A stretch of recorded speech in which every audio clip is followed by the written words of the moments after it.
concrete walls, these city lights.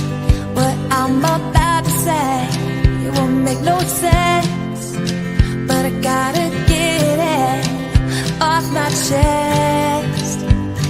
There's so much more than where you're from. It's in the fabric of your soul. I just wanna go home, where everybody knows me home, and I make all my memories home. I just wanna go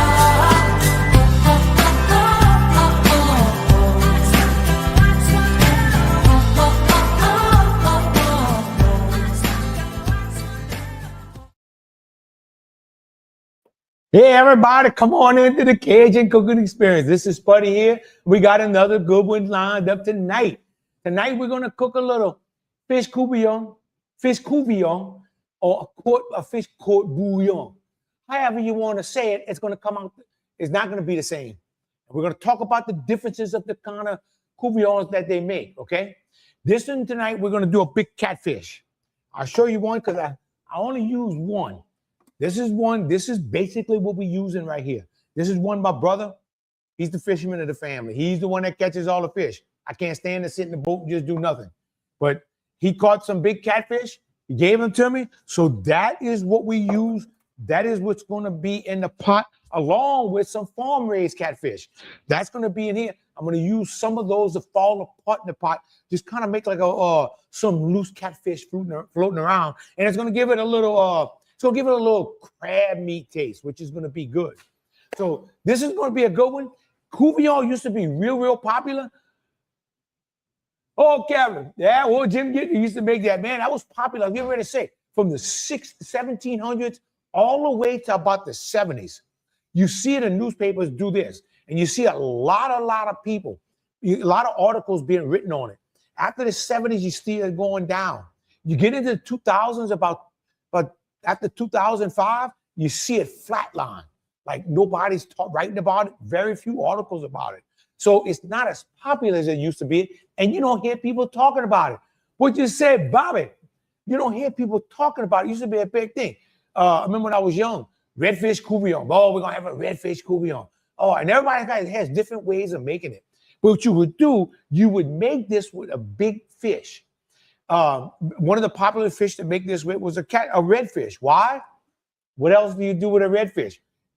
It really is not a whole lot unless you're going to make black and redfish. That's not a whole lot of stuff you can do with it. We used to take it, keep it on the shell. We call it keep on the hoof, and don't kindle on it and barbecue it. Put it on a pit. It was awesome. And the meat was just flake out of the shell.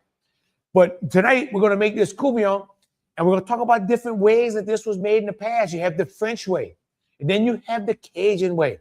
Two totally different processes. So what we're going to do, and there's going to be a roux base. We have a thick gravy with it. So, and what we're going to do tonight, I'm going to do it a little bit different. You look in this pot over here. My roux is already made. One of the things I like to do, and I'm cooking for myself, I like to make my roux ahead of time. I like to whip that roux in. Instead of making it and adding stuff to it, what that does, it gives me control of how thick I make my gravy. And if I want it thick, you know, I could just keep whipping it until I get the thickness or the consistency I want. It works. I call it doing it back asswards. So you're coming in back from the back end, but man, it works either way, or you can make it ahead of time. Either way is good. What you say, Jeremy? If you making a roux, where let's say tonight we're gonna come right here and you just made this roux on the side. This roux is hot, and you're cooking this stuff, and then you start boiling your water. Don't bring that hot roux into this water. I'm telling you, you're gonna wind up with burns. Only reason I know that because I've done it. Oh, Pruny, my mom really made it good. Man, no, this was the area right here in Vacherie. A lot of people made some really good Coo-Bee-Yons. Elaine's Papa, really good at making one. And like I said, you use big catfish out the lake. They would use Lake des Allemands catfish. Or my brother probably caught, I don't know if he caught it in Lake des Allemands or Lake Pontchartrain. Or when the river's high, he used to go catch big catfish in the river. Some of them would be 3 feet, 4 feet tall. Big old heads like that. What are they good for? Cut them in steaks and make you a good Coo-Bee-Yon. What you say, Lucy? So what we're gonna do is, and the reason I'm doing it like this, it's gonna let me cook my seasons a little better. So I can cook, let me kick this season up. I can cook these onions down and start making a deeper gravy. Then if I was making a roux and just adding on and just add my seasonings in, I can cook this season a lot longer. Oh, Susan. Oh, sounds good. It's gonna taste good, baby. So we're gonna go ahead and something I like to put in mine. There's something I used to do. Mr. Peanut Falls that I bought the store from. He used to put PT pois in it, the baby peas. You don't have to do this, but think about it. So you cook roux peas or PT pois with the roux. So if I really love roux peas, this is a roux-based dish. You let those peas get in there and really cook in this gravy, it's going to add a different flavor to it. And if that fish is kind of strong, it's going to help tame that wild taste to it, okay? And the main thing about a catfish, especially when you're catching them big, is to know how to clean it. You give it to me, I have no idea. Talking about a red line in and all this. Look, I get somebody to clean it for me because I'm not a fisherman, and I eat it. That and I cook it. That I can tell you what to do. What is Coo-Bee-Yon? So, Bobby, Coo-Bee-Yon is just, let me start explaining this. Our Cajun way. It's a roux-based dish with some tomato in it. I'm just going to put some chopped tomatoes and some rotel in. But I can tell you, if you want to put a little tomato sauce in here, which I have some right here, if you want to add a little tomato sauce in it, you can. It would be okay to add that. So it would be a kind of a mixture of Creole and Cajun together. That tomato sauce, that acid, would help tame the taste of that wild fish also. In the French world, the court bouillon, what they would do, they would make a bouillon. Kind of like making a stock.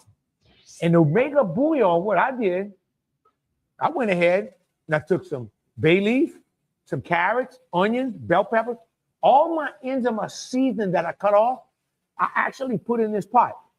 Now, one of the little smoke flavors. I'm cooking this for Lent. So I can't add meat to it because, you know, we're not supposed to eat meat on Friday. Good Friday dish. This right here, the Boston butt bones. Instead of throwing those bones away, I smoke them. Hey, Melissa, I smoke those bones so that when I made my stock, I've got that little smoke flavor in my stock, and I don't have to add the smoked beef to it. So it's a roundabout way of getting your smoked flavor. Oh, turkey neck. The French way was to bake a whole fish head on, the red gravy, not even a red gravy turkey. And I'm gonna tell you, that was one way though. And spoon the meat off the gravy over rice. I scaled minute fish from my grandmother. So another way they did it, turkey neck, and that is one way. Or Dr. Baptiste. So what they did, they would make this bouillon, and then they would put the fish, the whole fish, just like I showed you, but with the head on. They had the head on and everything. And what they would do, they would just gut it. And they would put it in a pan, and they would not boil it, they would poach it. And you poach it just enough. You don't want to boil it, you're going to beat the fish up. You poach it just enough so the meat flakes off. You peel the skin off, because you have to stuff the skin on it. Then you take that fish and you put it in a plate. Put a lemon over the head, because you don't want the eyes winking at you. And it's French. We're really good at making sauces. Or like turkey neck said, it could have been a red gravy or some kind of French sauce or gravy that you put on it.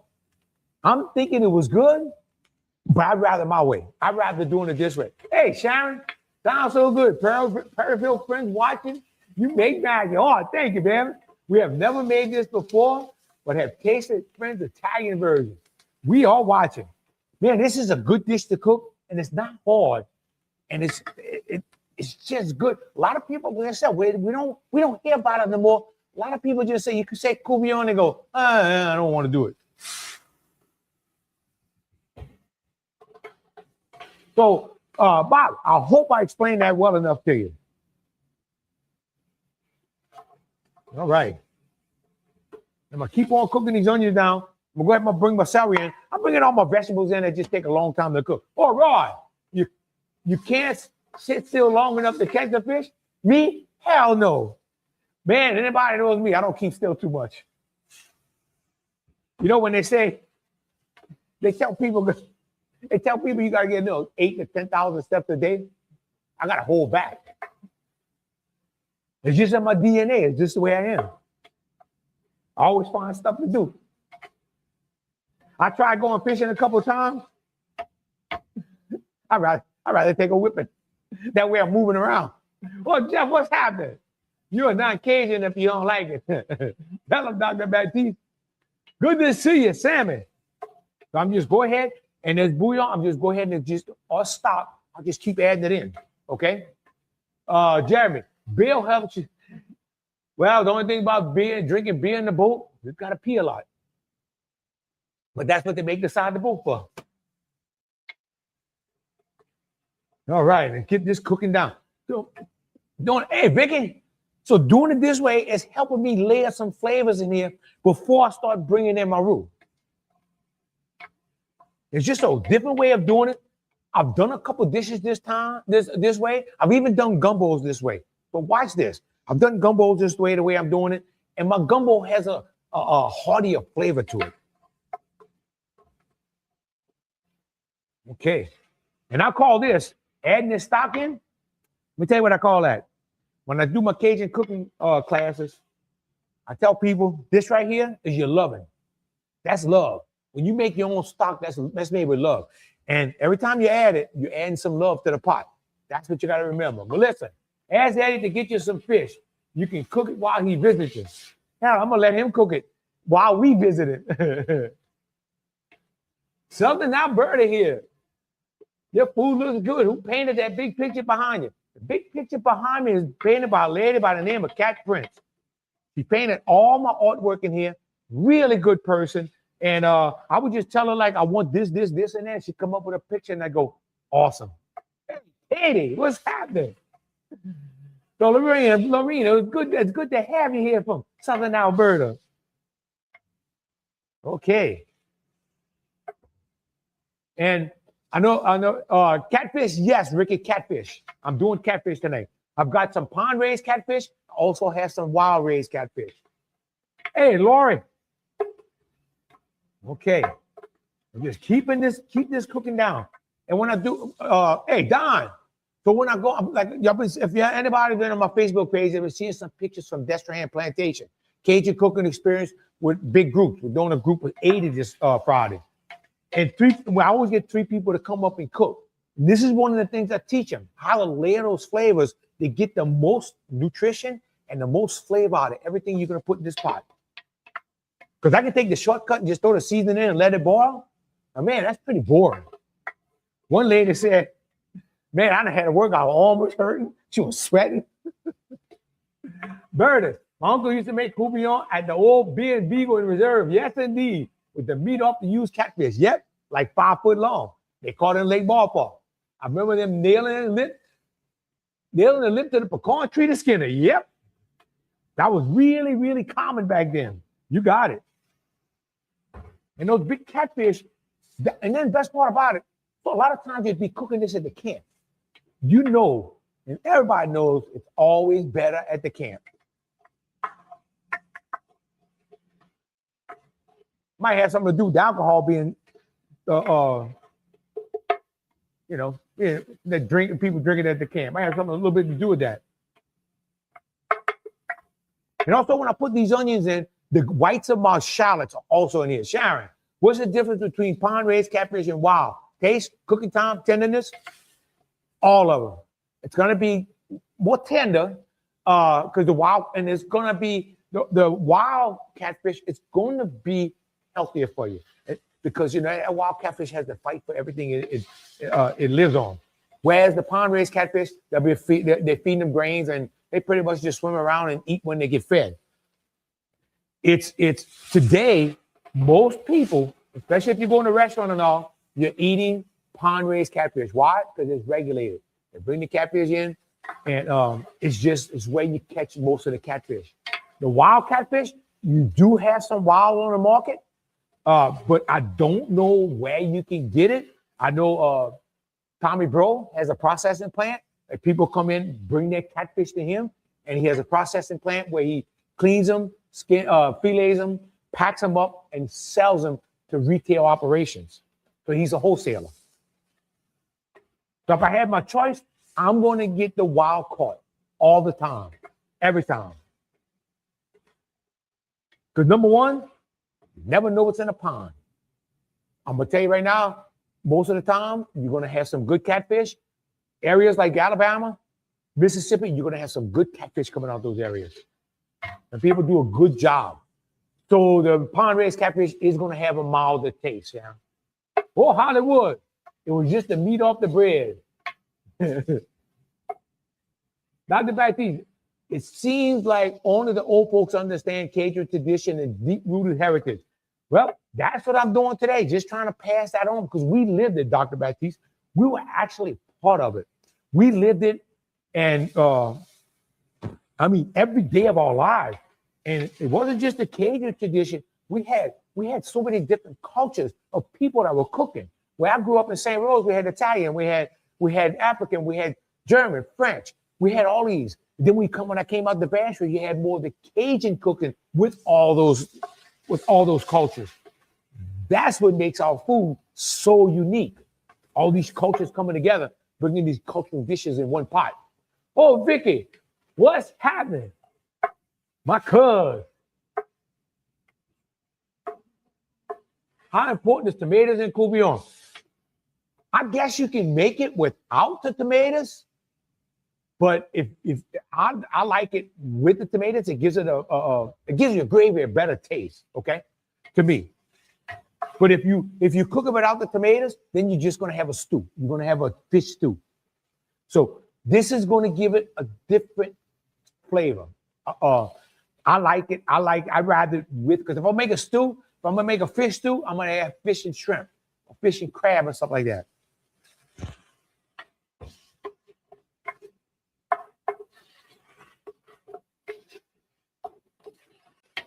And if that fish has a little strong taste to it, you want that tomato in there. That acid of that tomato is going to calm down that wild flavor. Just remember that. Acid works wonders. I love the combination of a roux gravy and with tomato, any kind of tomato sauce, tomato paste, or just chopped tomatoes in it. I love that combination.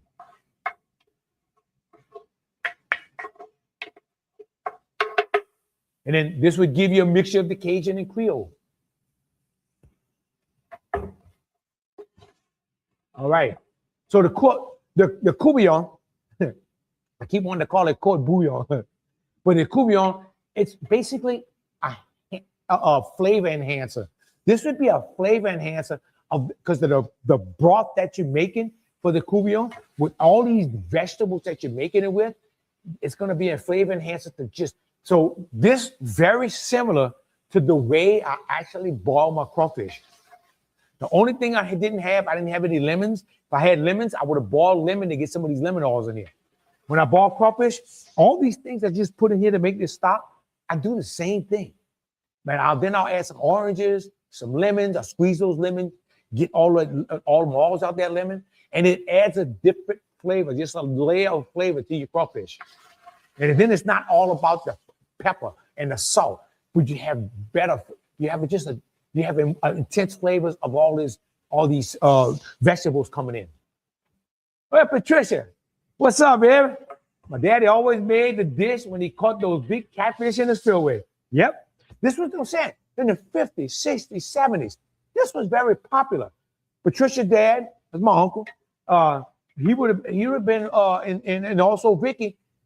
They're two sisters, in case y'all won't know. These people would have caught all this wild game, turtle, the big catfish, the redfish, all that. They would have made a Coo-Bee-Yon with it, and the kids would have ate it.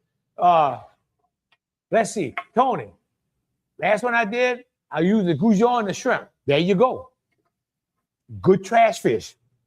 Take a piece of trash fish that you really don't like. They'll turn into a gourmet meal.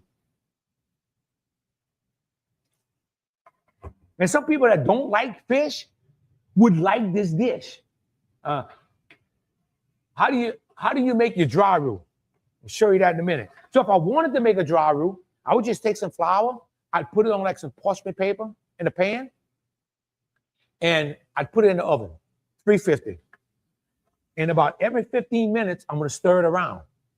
And as it gets darker, you gotta go back a little more often. It's the easy way to make it. I can make it in this cast iron pot. Put this cast iron pot, get it hot. Keep it in about a medium fire, low fire, because you gotta stay on it. And you gotta keep stirring it. That's the hard way to do it. I find, man, you work your butt off and you can't leave it. That dry roux will burn up. But the way I'm getting ready to do this right now, it's just as good as the dry roux, what I'm getting ready to do.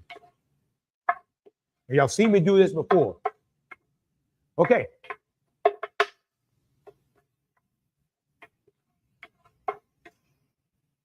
All right, one more time. Just about, and every time I do this, I'm getting a little, my gravy is getting a little darker. This is where your flavor's coming in.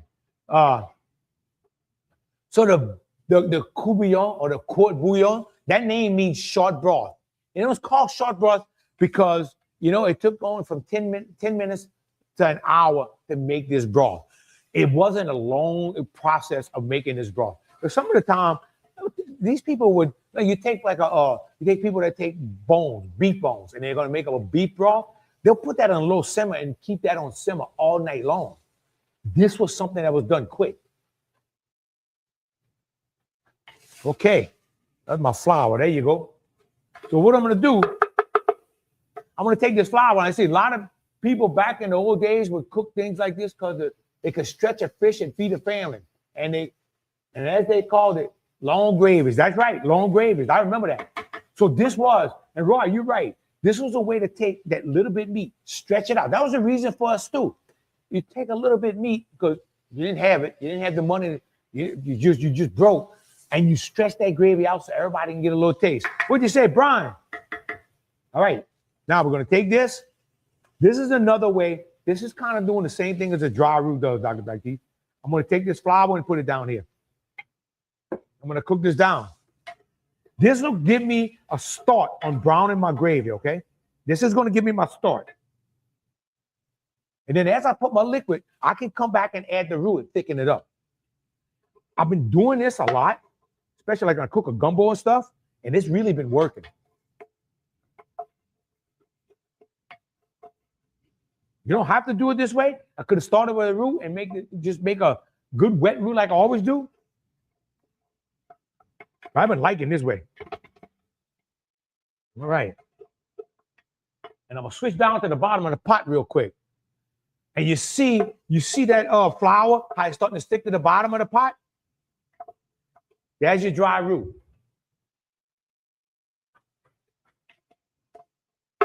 Now, I'm gonna go ahead, got this done. I'm gonna start bringing this gravy in. And what I'm gonna do, I'm gonna start picking that flavor off the bottom of this pot. Start bringing my mushrooms in. And I gotta bring my carrots in because these carrots are gonna take a little time to cook.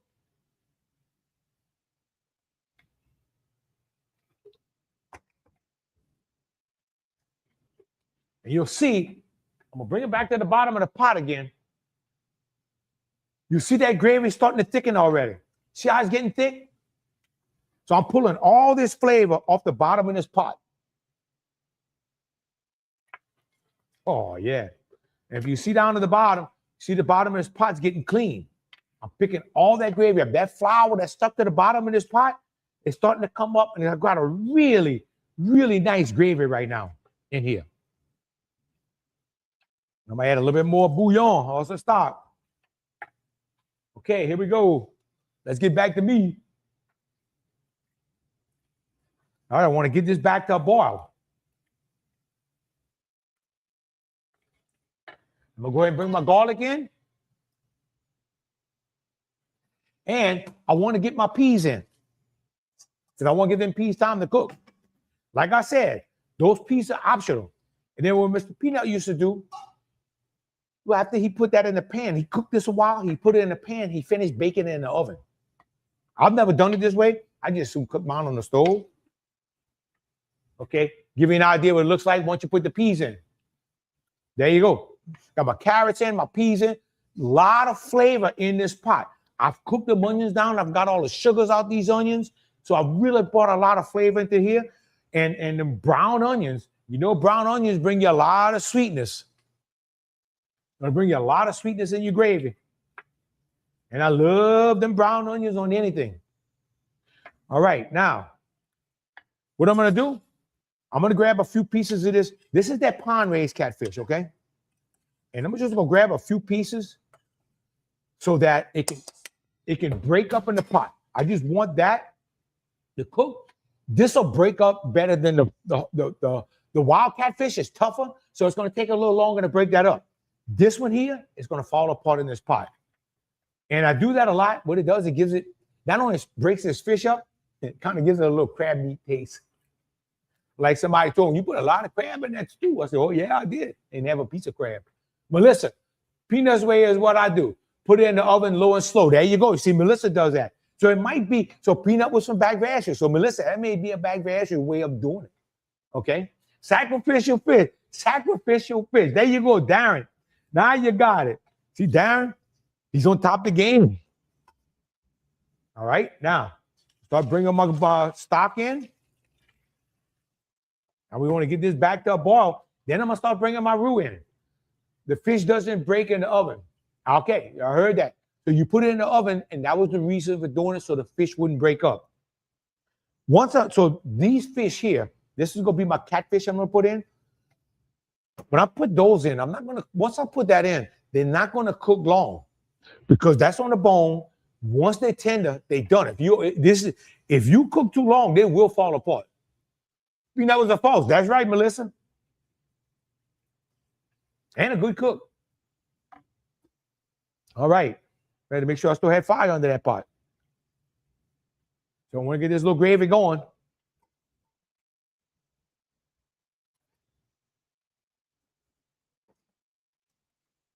So the Coo-Bee-Yon or the Court Bouillon, like the French had, it was a French way of just poaching that fish, and so that it was a way that, and people still do this. You still find articles. Most of the articles up until the time they started writing our way, and this has been probably after World War II, you started seeing the stew coming in. You started seeing the thicker gravy coming in. You didn't see many articles in that. Most of them were done with the poaching of the fish. You had a Coo-Bee-Yon recipe, basically the way it was done.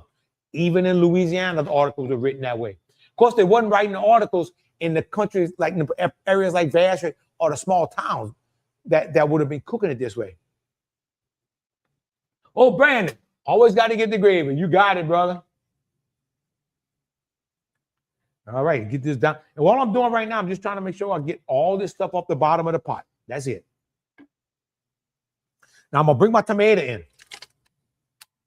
Now, if you want to put more red in here, absolutely go for it. And I'm going to bring my bell peppers in. Definitely, absolutely go for it if you want to put more tomato. I'll put about all I want in here because I don't want to overpower my roux with that tomato gravy. As soon as we get this back to a boil, I'm going to start whipping in this. And if you've never done it this way before, I'm going to tell you, this works. I used to teach people to do it this way. They would make the roux on the side. While I was boiling the stuff, it was kind of dangerous, and I wanted them to see how to make the roux and add stuff to it. I wanted them to see that because that way they can get used to making that roux and bringing their ingredients into the roux. There's just many ways of doing it. Just depends how you were taught.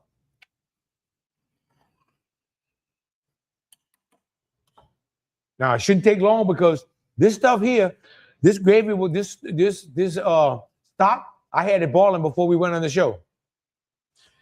Now, when the French made that bouillon and they poached that fish, they didn't, most of the time, they didn't keep that bouillon. They got rid of that, put the fish on a plate and put the gravy on the fish. They wouldn't take and keep they wouldn't keep that bouillon to do anything else with it. Now, if they had some extra, they may keep it to use again maybe the next day. Remember, no refrigeration. Couldn't keep it real long. Now we have refrigeration. I can make this ahead of time and keep it for a long time. Make it in the wintertime. Wintertime, they were doing it in the wintertime. They can make it ahead. Especially up north. Now you got to think back in ancient times. How far does bouillon go back? Probably way back to like the Romans and all that. Because once they learn how to boil water, then they can learn how to poach that fish. Most of the time they would take their fish and they would smoke it so that it would last long. But if they wanted to cook it real good, and there's a documentation of this, that and proof of this, that they would actually boil it and make a little bouillon, maybe not use the same vegetables we use here, but they would use that kind of stuff so that they can flavor the fish that they were cooking. Besides that, maybe it didn't have much taste.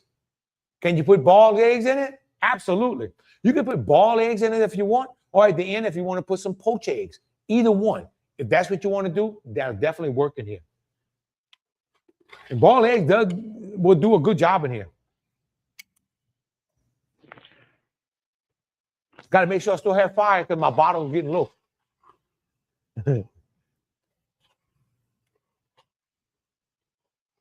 So, and when I cook this, when I tell people I have Coo-Bee-Yon, you know, a lot of people, no, I don't want it. I don't want it. Some reason it's just lost its popularity. I don't know why. Because we definitely seen this dish in my younger days. But the biggest difference, thick stew, the Cajun way, the Creole way, you get into the French way, the older way of cooking, it's going to be poaching it, poached fish. Now, one of the things you do, you know, today we have the, what's that, Claude? We have the Trinity. We have our onions, bell pepper, and celery. But before that, we had the mirepoix. And that would have been like 2 parts onions, 1 part carrot, and 1 part celery. Carrots. So you had onions, carrot, and celery. You had no bell peppers in that. And what they would have done, they would have chopped that up and cooked that down in some butter. And then they would have used that to build their gravies or their stock.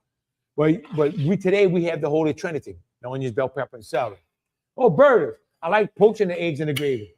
I love poaching eggs in the gravy. Something about poaching it, it brings more flavor out of that egg. I mean, boiled eggs, all right. It'll work good. Parsley.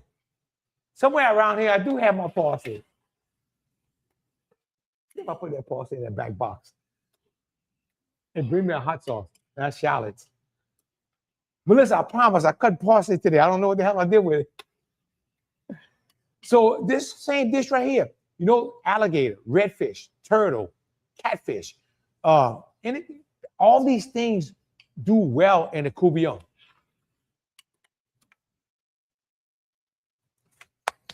While waiting this to come up to a boil, I'm gonna add a little hot sauce in it. Gives me a little bit more red. And y'all see I got the French bread ready.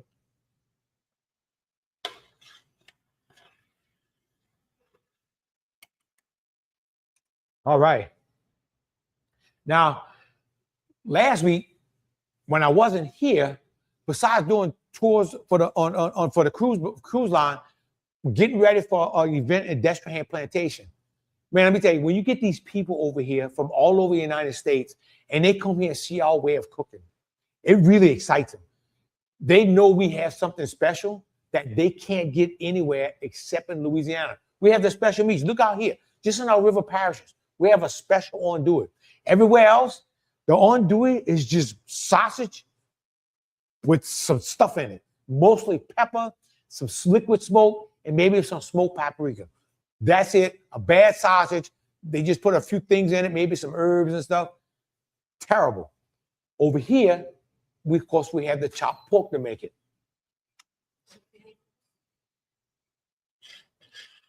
All right. I hope you thought of me when you cut that parsley. I did, Melissa. Brand new batch. It's around here somewhere. My dad used to love this for supper for Lent. Good Lenten dish. A really good Lenten dish right here. Now you see once that water gets to a boil, I just start whipping this roux in. Now you got to keep it, you got to whip it in because it started cooling off a little bit. Look at the big cooler.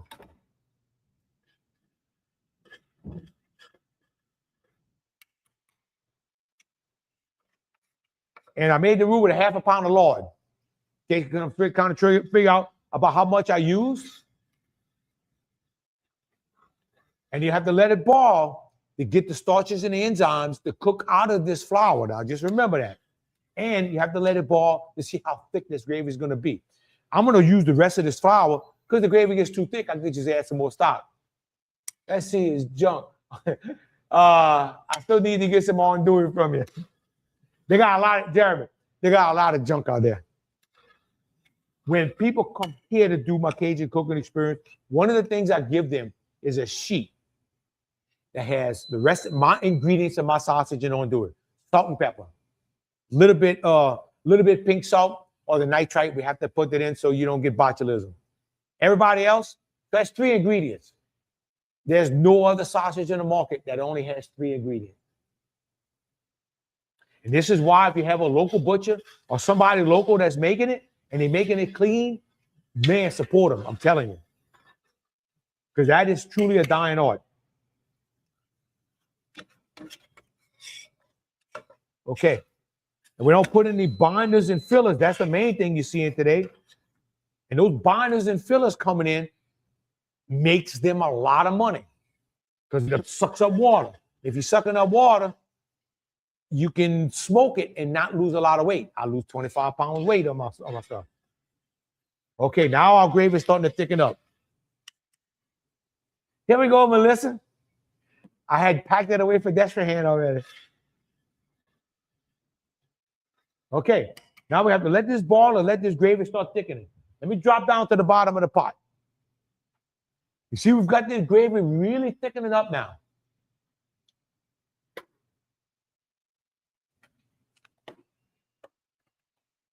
And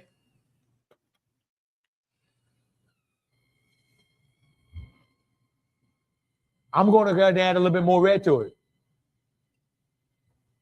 All right. I got my handy dandy automatic can opening my can over here. And I can feel, see, I got to keep stirring because I can feel this root wanting to stick to the bottom of this pot.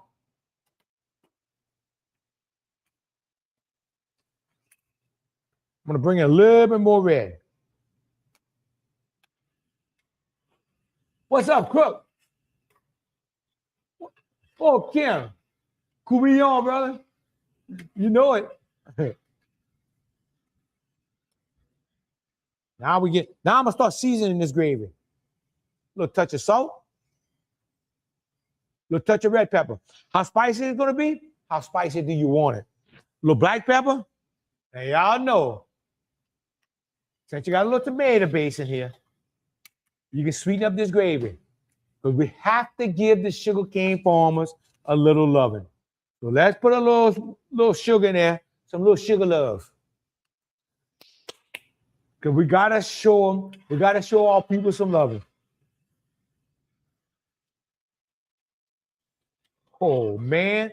Now, just remember this. This is going to be twice as good tomorrow. Be careful with your seasoning.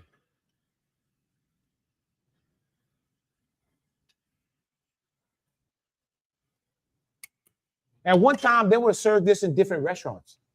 Like in New Orleans and stuff. You don't see this in a restaurant anymore. You don't see anything like this. I think it's just not popular anymore.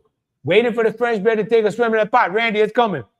Oh, man, you know we got to give it a little dog beer loving. Some of that Modelo love. Ryan, can you add tomato paste? Absolutely, you can add tomato paste. You sure can. The tomato paste, you'd have to kind of fry down at the bottom of this pot. Just remember that. Now, I like a little extra tomato in my gravy, in my brown gravy. Some people just want a hint. I like a good mixture like this.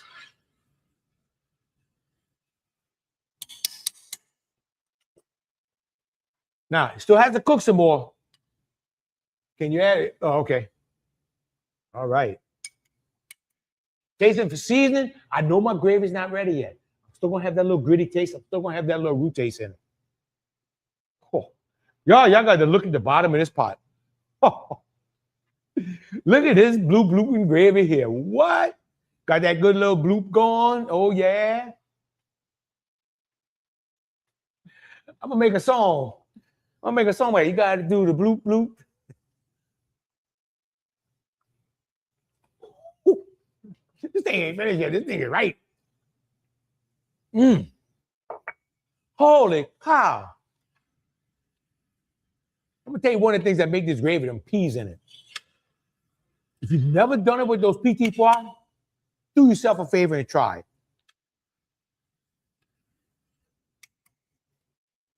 A little bit more salt.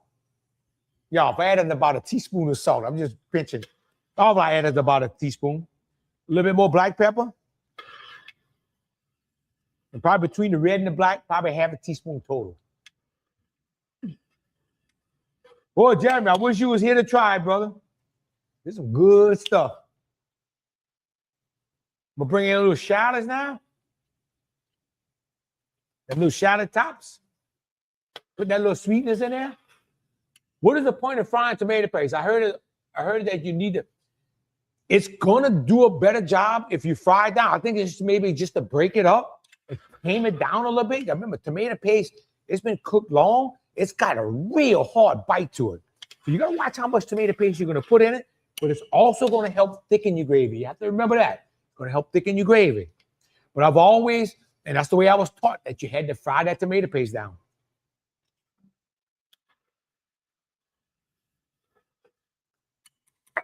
I take another taste of this gravy. Man.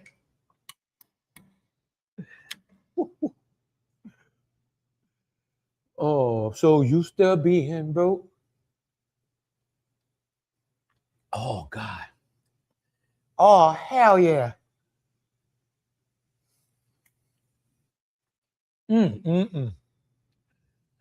Brianna, what's happening?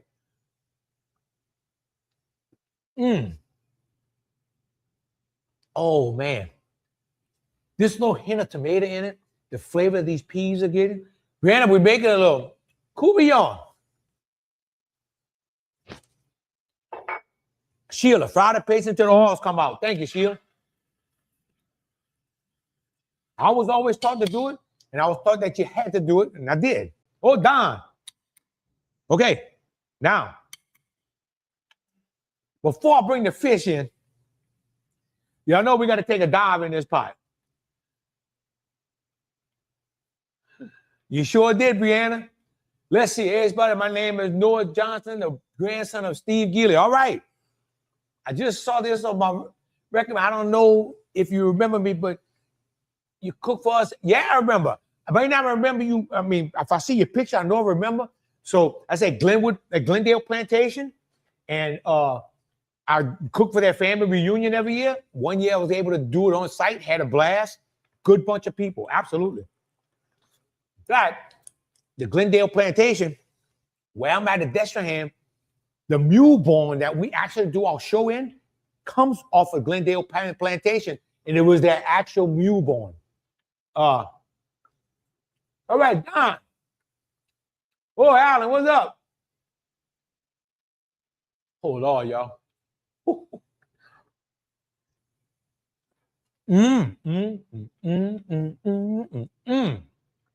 Damn. Oh, I asked if you would have been. I remember you now. I remember that. You thought I was one of y'all. I felt like family that day, though. Okay, I'm going to bring that wild catfish in now.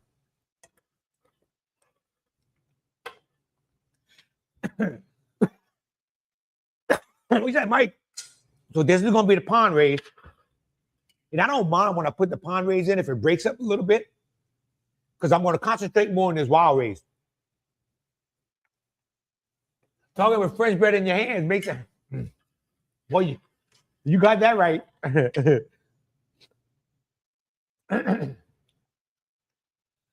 So I still visit every year. I wasn't here this year when y'all came, but I love seeing y'all. Always good to reconnect.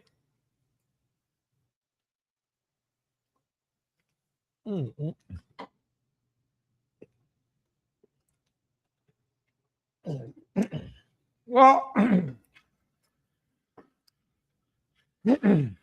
gotta watch. My gravy's thickening up. I have to watch it. It wants to stick now. This is when You would let this gravy just get a little bloop bloop and let it cook. Put the tame one in. Here we go, the tame one. Damn, Lucy, make me feel like I'm putting my pet in. All right, let's put the tame one in. I'm glad I was disappointed when you weren't there, but I did meet your wife. You sure did. But hopefully next year I'm here. When I'm not here on a Saturday, I'm off working. Probably had a Cajun cooking experience or some kind of catering or some kind of function going on. I think it's the day I cook for one of the races. We need a seafood jambalaya. My friend's dad used to make one when we were in school, and it was red rice with shrimp and crawfish. So I've never made a red rice jambalaya in here on live on the show. Brianna, we're going to do that. I'm going back to my old school in St. Rose, where I was raised at. That French bread went down the wrong way, but we got to clear it up. Here you go, Melissa. All for Melissa.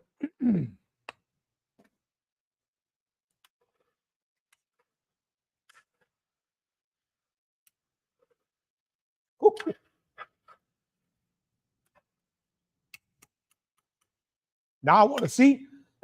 Check it. Oh, Mark, what's happening, brother?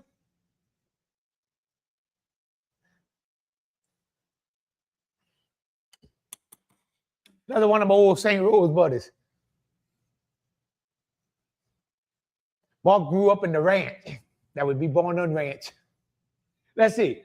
I would thought that you can tell a good cook cooking places has to be clean at all times. You saw I clean that mess, huh? Dr. Baptiste said a good cook because he's always cleaning up as he goes. You either do that or you have a hell of a mess when it's over. Look, Melissa, big old container. Why? Every time I chop, I said, this Melissa, this Melissa. Oh, man, it's starting to get the fish in here. Oh, my goodness. Oh, hell yeah. This thing is really kicking in. I'm going to bring a little bit more sugar in. That tomato, I need a little sweetness in here. Okay. Got enough piquant in it. A little bit more salt in it. We made shrimp etouffee stuffed French bread pistolets and topped them with shredded sharp cheddar and grilled it for a bit. Oh, my God. Look, if I'm a shredded sharp cheddar, you can put it on anything. You can warm up your shoes and put it on. I'm going to try it. Okay, here we go.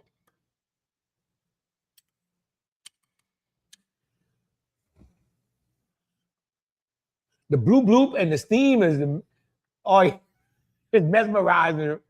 Go ahead, Mike.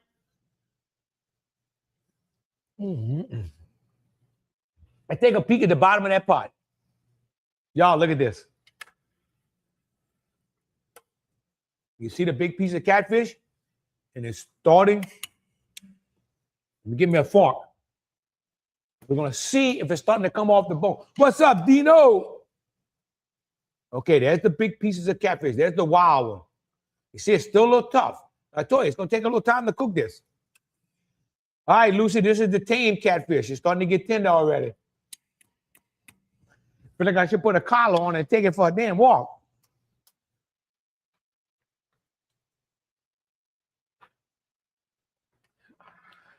An older lady taught me that instead of sugar to cut the bitterness, use Morgan David Blackberry.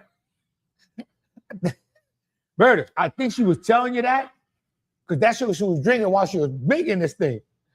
And it did go together. Got the big bloop going. The big bloop. Believe me, trying to keep this under an hour. I'm pushing it. But if that was cooking this, especially if you cook it in the camp and all, this would have been blooping for a long time before you put the fish in.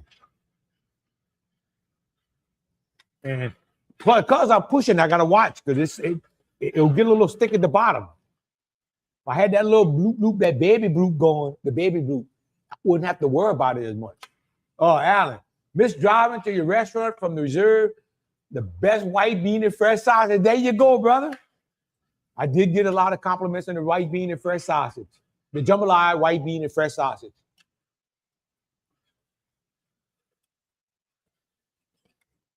Look, we had good business. Oh, Melissa, everything good, baby?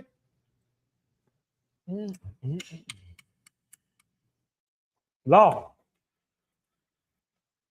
Now, what I'm going to do, take me a little piece of this French bread. This is the way I love to eat a stew. Oh, Crete. Homemade blackberry wine, got plenty of sugar. Homemade blackberry wine, you can put that in here. Oh, yeah. This is the way I love. Let me get that camera to come down on that. This to me is better than eating it on rice.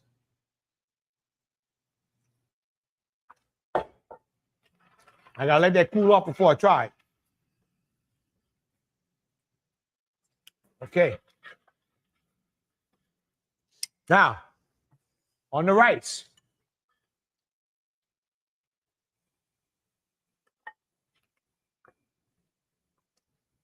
And this is why I put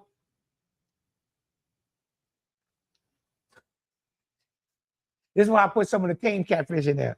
It cooks a little fast. Oh, man.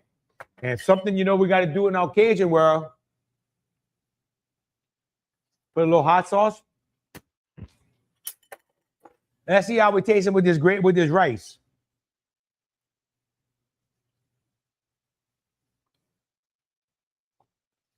Oh, hell yeah. Man.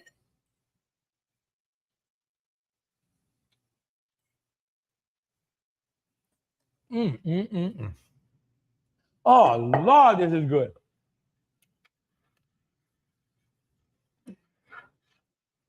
The Coo-Bee-Yon. Coo-Bee-Yon. Court Bouillon. I don't give a damn what you call it. This sucker's good. All right. So a lot of times, the mama would fix dishes. This was my way to eat a French bread or sliced bread. This is my way of eating it.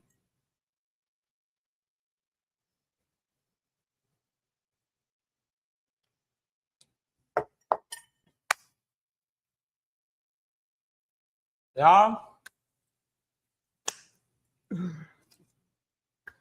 I'm gonna say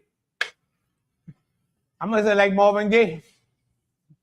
Let's get it on. Me and this bread is getting it on. Lord. And my tame catfish. Okay. Now, I'm going to check the wild one or the untamed one. Hey, let me bring the camera down. See it? Watch how it's flaking off the bone now. That's the one you got to be careful to eat. This is what you put in your gravy on the plate. Make sure you don't get any bone. So it's starting to break off, so this is done.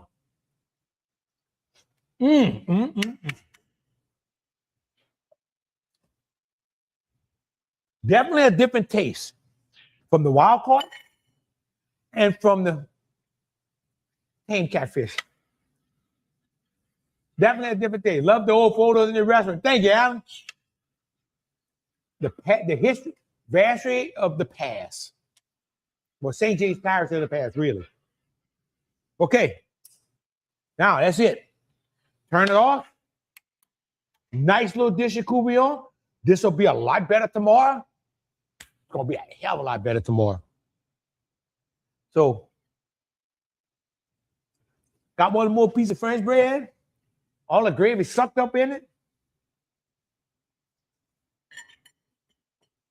Got to tease y'all one more time before we leave tonight.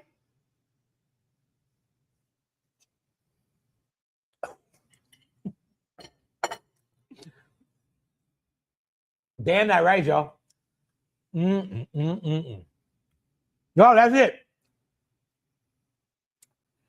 Look, catfish Coo-Bee-Yon, but you can make this with anything you want. You want to make it with alligator, you want to make it with redfish, any kind of fish you want, you can make this. Especially a fish that's hard to cook, or like earlier, that's why I said with the goujon, just a trash fish. Makes a really good Coo-Bee-Yon. Bishop Bernard, what's happening, my brother? So y'all, that's it tonight. We'll see y'all next week. Not sure what we're cooking yet. I'm trying to keep this in the Lent season, so that we can have stuff that we can cook on Friday for Lent. If you wanted to. Oh, Lance, what's happening? Smell it all the way in La Plaza. If I ain't mistaken, Lance, you're one of my cousins. So thank you, Brian. So next week we'll find something good to cook for Lent. Make sure we get to where we get these Lenten dishes. If I was cooking this out of Lent, I'd have put me a little andouille in here. I'd have me a little andouille going. Michael, more crawfish. All right, I'm gonna bring something on with some crawfish. I just bought some more crawfish today. Yep, okay, Lance, my cuz on my papa side. Because my papa's sister was married to a Terry. So that's where we all related. Like the river parishes, everybody's related. So y'all, see y'all next week. Love y'all. God bless y'all. And try you some Coo-Bee-Yon. You can't go wrong. Y'all come back now, yeah? I don't cry when it rains no